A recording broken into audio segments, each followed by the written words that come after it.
Hi hello welcome back to my channel. ఈరోజు మీరు ఈ వీడియోలో ఫిష్ పచ్చడి చూడబోతున్నారు. యాక్చువల్గా నాన్న ఊరు నుండి వచ్చేటప్పుడు ఫిష్ తీసుకొని వచ్చాడనమాట. దగ్గర 5.5 kgs అలా. కర్రీ అయితే అయిపోదు అని చెప్పేసి నేను ఫిష్ పచ్చడి పెట్టేస్తున్నాను అనమాట. నేను ఫిష్ పచ్చడి ఎలా పెడుతున్నానో మన వాళ్ళకు కూడా చూపించాలి అని అనుకున్నా. అందుకని వీడియో కూడా పెట్టేస్తున్నాను అనమాట. వీడియో చూసి ఎలా వచ్చిందో కమెంట్ చేయడం మర్చిపోకండి. అలానే మన ఛానల్ని ఎవరైనా ఫస్ట్ టైం చూస్తున్నట్లయితే ప్లీజ్ సబ్స్క్రైబ్ చేసుకోండి. అలానే బెల్ ఐకాన్ని ప్రెస్ చేసి ఉంచడం వల్ల నేను ఎప్పుడన్నా వీడియో అప్లోడ్ చేసినప్పుడు మీకు నోటిఫికేషన్గా వస్తుంది. సో దట్ మీరు వీడియో చూసి ఎంజాయ్ చేయొచ్చు. ఫిష్ పచ్చళ్ళు నేను చాలాసార్లే పెట్టాను. కాకపోతే ఫిష్ కర్రీ వండడం మహా కష్టం అనిపిస్తుంది, నాకు సరిగ్గా రాదు. ఈసారి అయితే టేస్ట్ సూపర్గా వచ్చింది. లాస్ట్ టైం ఫిష్ పచ్చడి కంటే ఈసారి సూపర్గా వచ్చింది. ప్రాసెస్లకు అయితే వెళ్ళిపోదాం. యాక్చువల్గా ఊరు నుండి తెచ్చిన ఫిషెస్ కాబట్టి ఆల్రెడీ నాన్న దీంట్లో సాల్ట్ వేసుకొని తీసుకొని వచ్చారు. జస్ట్ నిమ్మకాయ పిండేసుకొని కడిగేసుకోవడమే. నీట్గా వాష్ చేసుకున్న ఈ ఫిష్ ముక్కల్ని ఒక స్ట్రైనర్లో వేసేసుకొని పక్కన పెట్టుకోవాలి. తర్వాత డీప్ ఫ్రైకి సరిపడా ఆయిల్ని ఒక కడాయిలో పోసేసుకొని సన్నటి సెగ మీద హీట్ చేసుకోవాలి. నాకు ఇక్కడ దగ్గర 1 kg ఆయిల్ పట్టింది.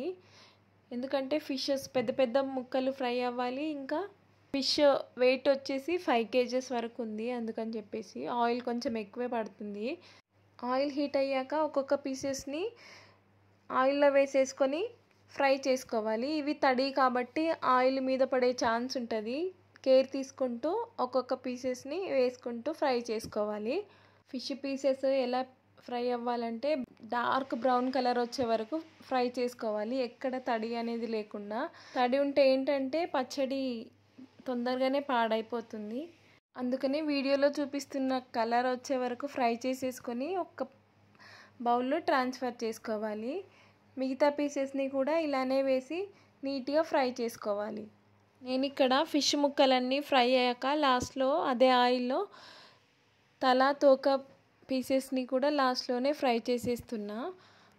తినడానికి మా ఆయనకి పెట్టిస్తున్నా అనమాట. ఇంకా పీసెస్ అన్నీ ఇలా ఫ్రై అయ్యాక ఇందులో జస్ట్ పోపు పెట్టేసుకోవడమే. మనం ఇక్కడ కొంచెం కేర్ తీసుకోవాల్సిందల్లా ఎక్కడంటే ఫిషెస్ బాగా ఫ్రై అవ్వాలి. అయితేనే టేస్ట్ బాగుంటుందని గుర్తుపెట్టుకోవాలి. అదే కడాయిలో కొన్ని మెంతులు వేసేసి ఫ్రై అయ్యేలోపు మనము పక్కకి అల్లం వెల్లుల్లి పేస్ట్ ఇంకా జీలకర్ర సాల్ట్ వేసుకొని దంచుకోవాలి. ఇవి ఆల్రెడీ సాల్టెడ్ కాబట్టి నేను లైట్గా సాల్ట్ వేస్తున్నా అంతే. కచ్చాపచ్చాగా దంచుకున్న ఈ పేస్ట్ని ఆయిల్లో ఫ్రై చేసేసుకోవాలి పచ్చివాసన పోయే వరకు. ఇలా 2 పొంగులు వస్తే సరిపోతుంది. అలా అని పూర్తిగా మార్చొద్దు. లైట్ బ్రౌన్ కలర్లో వస్తే సరిపోతుంది.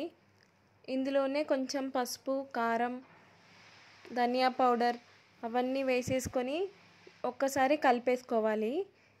మసాలాలన్నీ ఫ్రై అయ్యాక మనము ముందుగా ఫ్రై చేసి పక్కన పెట్టుకున్న పీసెస్ని ఒక్కొక్కటిగా వేసుకొని ఆ మసాలాలన్నీ ఆ పీసెస్కి పట్టేలాగా నీట్గా కలిపేసుకోవాలి. తర్వాత సాల్ట్ కూడా అడ్జస్ట్ చేసుకొని టేస్ట్ చూసి సాల్ట్ కూడా వేసుకోవాలి. అంతే. చల్లారాక ఎయిర్ టైట్ కంటైనర్లో స్టోర్ చేసుకొని ఫ్రిడ్జ్లో పెట్టుకుంటే 3 months పైనే నిలువ ఉంటుంది. ఇది వేడివేడి అన్నంలోకి ఎప్పుడన్నా కర్రీస్ చేయబుద్ధి కానప్పుడు పచ్చడి వేసుకొని తింటే సూపర్గా ఉంటుంది. మీరు ఎప్పుడన్నా ట్రై చేశారా?